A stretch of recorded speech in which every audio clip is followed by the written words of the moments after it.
BBC বাংলার অধিবেশন প্রবাহতে আপনাদের স্বাগত। আজ আপনাদের সাথে লন্ডন স্টুডিও থেকে আছি মানসী বড়ুয়া, আর ঢাকায় আমার সাথে থাকছেন আকবর হোসেন। পুরোদমে হামলা পাল্টা হামলা চলছে। ইরান ইসরায়েল যুদ্ধের সর্বশেষ আপডেট সংবাদ জানিয়ে দিচ্ছি।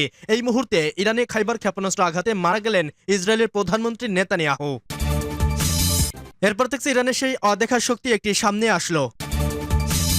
আরো জানিয়ে দিব ইরানের পাশে থাকার ঘোষণা দিয়ে যে বার্তা দিল চীন, এবং সর্বশেষ থাকছে সৌদি কাতারের উদ্দেশ্যে ইরানের স্পষ্ট বার্তা।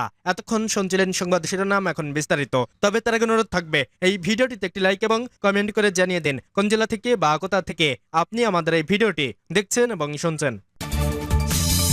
ইরানের খাইবার ক্ষেপণাস্ত্র আঘাতে মারা গেলেন ইসরায়েলের প্রধানমন্ত্রী নেতানিয়াহু। ইরানের ইসলামী বিপ্লবী গার্ড বাহিনীর ক্ষেপণাস্ত্র হামলায় বেগের প্রাণ হারিয়েছেন ইসরায়েলের প্রেসিডেন্ট বেনিয়ামিন নেতানিয়াহু। এমন খবরেই সরগরম গোটা বিশ্ব। গতকাল তেল আবিবে ইসরায়েলের প্রধানমন্ত্রী বেনিয়ামিন নেতানিয়াহুর কার্যালয়ে হামলা চালিয়েছে বলে দাবি করেছে ইরানের ইসলামী বিপ্লবী গার্ড বাহিনী।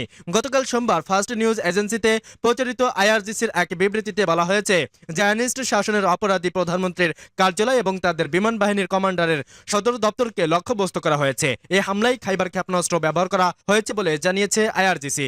ইসরায়েল প্রধানমন্ত্রীর কার্যালয়ে হামলার খবর মিললেও সেই সময় নেতানিয়াহুর কোথাও ছিলেন না, তা এখনও নিশ্চিতভাবে জানা যায়নি। ইসরায়েলি প্রশাসনের পক্ষ থেকেও এ বিষয়ে এখনো পর্যন্ত কোনো মন্তব্য করা হয়নি। ইসরায়েলি সংবাদ মাধ্যমগুলো বলছে, একই স্থানে ইরানি ক্ষেপণাস্ত্র হামলার পর নেতানিয়াহু বেঁচে শেমেশে তার নির্ধারিত সফর বাতিল করেন। এদিকে প্রায় 24 ঘন্টায় যাবত অনলাইনে দেখা যাচ্ছে না নেতানিয়াহুকে, যার ফলে আরো রহস্যদানা বাড়ছে। অন্যদিকে ইরানের সামরিক বাহিনী এখনো সক্রিয় থাকার দেশটির শাসক গোষ্ঠীকে উৎখাত করাটা কঠিন মনে করছেন যুক্তরাষ্ট্রের কেন্দ্রীয় তদন্ত সংস্থার সাবেক পরিচালক ডেভিড পেট্রোজ। কারণ হিসেবে সাবেক মার্কিন গোয়েন্দা কর্মকর্তা বলেন, সমস্যা হলো কোনো দেশের নিয়ন্ত্রণ নেওয়া বেশ কঠিন যদি সেখানে লাখ লাখ সদস্য সশস্ত্র ও সংগঠিত বাহিনী মাঠে উপস্থিত থাকে। অন্যদিকে পারস্য উপসাগরে মার্কিন বিমানবাহীর রণতরী ইউএসএস আব্রাহাম লিঙ্কন ক্ষেপণাস্ত্র হামলার দাবি করেছে ইরানের রেভলিউশনারি গার্ডস। তবে একজন মার্কিন কর্মকর্তা আল জাজিরাকে জানিয়েছেন, ইরানের ক্ষেপণাস্ত্র হামলা আব্রাহাম লিঙ্কনকে আঘাত করেনি এবং রণতরীটি স্বাভাবিক কার্যক্রম চালিয়ে যাচ্ছে। যদিও এর পক্ষে কোনো প্রমাণ দেখতে পারেনি তিনি।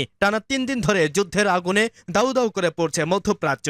খামেনি হত্যার প্রতিশোধ নিতে ইসরায়েল সহ মধ্যপ্রাচ্যে থাকা মার্কিন ঘাঁটিগুলো নিশানা করেছে ইরান। কাতার, বাহরেইন, জর্ডান, ওমান, কুয়েত, সৌদি আরব এবং সংযুক্ত আরব আমিরাতের একাধিক বিমানবন্দর, আবাসিক ভবন এবং হোটেল ক্ষতিগ্রস্ত হওয়ার খবর পাওয়া গেছে। হতাহত হয়েছেন বেশ কয়েকজন মার্কিন সেনাও। তেল আবিব, হাইফা এবং জেরুজালেমের একাধিক ইসরায়েল লক্ষ্যবস্তুতেও ইরানের ক্ষেপণাস্ত্র হামলায় হতাহত ও ক্ষয়ক্ষতির খবর পাওয়া গেছে।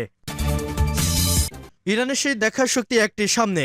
সোমবার রাতে ইসরায়েল অধিকৃত অঞ্চলে আকাশে দেখা গেল খুবই অদৃশ্যভূত দৃশ্য। একটি বড় জ্বলন্ত অগ্নিগোলক, তার চারপাশে ছোট্ট ছোট্ট অসংখ্য আগুনের বল আকাশ থেকে নামছে ইসরায়েল ভূখণ্ডের ওপর। এই দৃশ্য গোটা পৃথিবীতে চ্যালেঞ্জার তৈরি করেছে। এরপরেই জানা গেছে ইরান এমন এক মিসাইল ব্যবহার করছে যার ক্ষমতা যেমন অবিশ্বাস্য তেমন মারাত্মক। ইরানের এই মিসাইল ব্যবহৃত হয়েছে ক্লাস্টার মিউনেশন প্রযুক্তি। ইরান আগেই জানিয়েছিল তারা এমন কিছু ব্যবহার করবে যা আগে কখনো দেখা যায়নি। তার প্রথম বোধহয় দেখা গেল সোমবার রাতে। এ ধরনের মিসাইল ঠেকানোর সক্ষমতা প্রচলিত এয়ার ডিফেন্স সিস্টেম খুব কম, ইসরায়েলও পারেনি ঠেকাতে।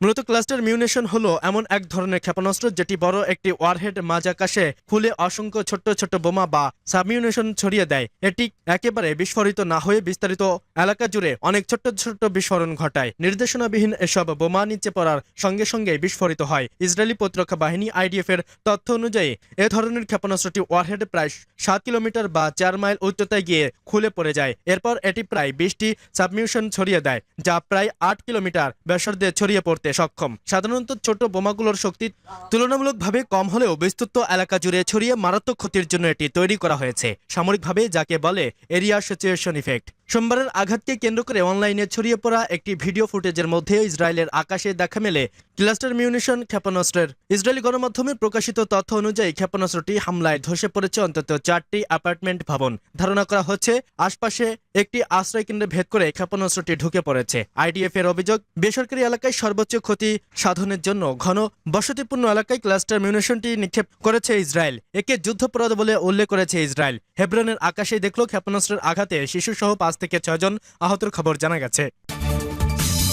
ইরানের পাশে থাকার ঘোষণা দিয়ে যে বার্তা দিল চীন, মধ্যপ্রাচ্য উত্তেজনা এখন এক দাবার খেলার মতো। প্রতিটি দেশ নিজের চাল সাজাচ্ছে আর বিপরীত পক্ষকে চাপে রাখার চেষ্টা করছে। ইরানের সর্বোচ্চ ধর্মীয় নেতা আয়াতুল্লাহ আলী খামেনি নিহত হওয়ার পর তেহরান কেবল প্রতিশোধের পথেই হাঁটছে না, বরং আন্তর্জাতিক মঞ্চেও শক্তি প্রদর্শনের নতুন কৌশল নিয়েছে। মধ্যপ্রাচ্যের উত্তেজনা এখন যেন এক দাবার বোর্ডের মতো, যেখানে প্রতিটি দেশ নিজের চাল ঠিকভাবে রাখার চেষ্টা করছে। এই খেলার কেন্দ্রবিন্দুতে দাঁড়িয়েছে চীন। ইরানের দীর্ঘদিনের মিত্র বেইজিং মার্কিন নিষেধাজ্ঞা অমান্য করে ইরান থেকে তেল কিনে ইরানকে অর্থনৈতিকভাবে টিকে থাকার সুযোগ দিয়েছে। একযোগে যুক্তরাষ্ট্র ও ইসরায়েল যখন ইরানে হামলা চালায় তখন অনেকেই মনে করেছিল যে চীন নীরব থাকবে, কিন্তু বেইজিং যেন 180 ডিগ্রি অ্যাঙ্গেলেই বদলে দিল খেলা। শি জিনপিং এর নেতৃত্বে বেইজিং স্পষ্ট বার্তা দিয়েছে, ইরানের নিরাপত্তা ও সার্বভৌমত্ব রক্ষায় তারা পাশে আছে। ইরানের রাষ্ট্রীয় গণমাধ্যম সিসিটিভি জানিয়েছে, দেশটির পররাষ্ট্রমন্ত্রী ওয়াং ইরানের পররাষ্ট্রমন্ত্রী আব্বাসকে ফোন করে বেইজিং এর অবস্থান পরিষ্কার করেছেন। ওয়াং বলেন, ইরানের সার্বভৌমত্ব, আঞ্চলিক অখণ্ডতা ও জাতীয় মর্যাদা রক্ষায় চীন পূর্ণ সমর্থন জানায়। আমরা ইরানের বৈধ স্বার্থ রক্ষার পাশে থাকব এবং যুক্তরাষ্ট্র ও ইসরায়েলকে তাদের সামরিক অভিযান বন্ধ করতে আহ্বান জানাচ্ছি। ওমানের পররাষ্ট্রমন্ত্রী বদর আল বুসাইদের সঙ্গে আলাদা ফোনে আলাপে ওয়াকিং সরাসরি যুক্তরাষ্ট্র ও ইসরায়েলের বিরুদ্ধে জাতিসংঘ সনদের নীতি লঙ্ঘনের অভিযোগ তোলেন। তিনি বলেন, উদ্দেশ্যমূলকভাবে ইরানের বিরুদ্ধে যুদ্ধে উস্কে দেওয়া হচ্ছে। চীন জাতিসংঘের মাধ্যমে ন্যায় বিচার প্রতিষ্ঠা এবং যুদ্ধ বন্ধে গঠনমূলক ভূমিকা নিতে প্রস্তুত। অন্যদিকে ফ্রান্সের পররাষ্ট্রমন্ত্রী জোয়ানেল বারসঙ্গের আলাপে তিনি বৈশ্বিক অস্থিতিশীলতা নিয়ে উদ্বেগ প্রকাশ করেন। ওয়াংই জোর দিয়ে বলেন, বিশ্ব আজ জঙ্গলের আইনের দিকে ফিরে যাওয়ার ঝুঁকিতে রয়েছে। কোনো পরাশক্তি কেবল সামরিক শ্রেষ্ঠত্ব দোহাই দিয়ে অন্য দেশের ওপর নির্বিচারে হামলা চালাতে পারবে না। ইরানের পারমাণবিক ইস্যুটি রাজনৈতিক ও কূটনৈতিক সমাধানের পথেই ফিরিয়ে আনতে হবে। সামরিক শক্তি প্রয়োগে কোনো স্থায়ী সমাধান দিতে পারে না। এর আগে উত্তপ্ত আর সাগরের যুক্তরাষ্ট্র যখন তার রণতরী পাঠায়, সে সময় বেইজিং ইরানের সহায়তায় তাদের আধুনিক 005 ড্রোস্টার পাঠায়। বিশ্লেষকরা বলছেন, চীনের এই সমর্থন কেবল রাজনৈতিক নয়, এটি ইরানের কৌশলগত শক্তি বৃদ্ধি ও আন্তর্জাতিক সমীকরণের ভারসাম্য রক্ষার বার্তা। সৌদি কাতারের উদ্দেশ্যে ইরানের স্পষ্ট বার্তা, মধ্যপ্রাচ্যের আকাশে এখন শুধু গোলাবারুদের গন্ধ। যুদ্ধের ধোঁয়ায় আতঙ্কে ছড়িয়ে পড়েছে জনজীবনে। চলমান যুদ্ধের মধ্যেই নতুন করে উত্তপ্ত হয়ে উঠেছে পরিস্থিতি, বাড়ছে আঞ্চলিক সংঘাত, ছড়িয়ে পড়ার সংখ্যা। এই প্রেক্ষাপটে আরব দেশগুলোর উদ্দেশ্যে আশ্বাস দিয়েছে ইরান। দেশটির পররাষ্ট্রমন্ত্রী আব্বাস আরাকচি জানিয়েছেন, যুদ্ধ চললেও ইরানের লক্ষ্য আঞ্চলিক কোনো প্রতিবেশী দেশ নয়, বরং চলমান সংঘাতের মধ্যেই ইরান কেবল যুক্তরাষ্ট্রের সামরিক উপস্থিতিকেই লক্ষ্যবস্তু করেছে। মঙ্গলবার রাষ্ট্রীয় গণমাধ্যমে দেওয়া এক সাক্ষাৎকারে তিনি বলেন, ইরান প্রতিবেশী দেশগুলোর বিরুদ্ধে কোনো হামলা চালাচ্ছে না। তার দাবি, মার্কিন সামরিক ঘাঁটিগুলো ইরানের হামলার মূল লক্ষ্য এবং মার্কিন সেনারা অবস্থান বদল করলেও হামলা থেকে রেহাই পাবে না। যুদ্ধ চলাকালীন এই পরিস্থিতি আরও অভিযোগ করেন, কূটনৈতিক আলোচনা অব্যাহত থাকা সত্ত্বেও ইসরায়েলের সঙ্গে মিলে বিমান হামলা চালিয়েছে, যুক্তরাষ্ট্র কূটনীতির পথকে দুর্বল করেছে। সতর্ক করে তিনি বলেন, এভাবেই সংঘাত অব্যাহত থাকলে পুরো মধ্যপ্রাচ্য আরও বড় অস্থিরতার দিকে এগিয়ে যেতে পারে।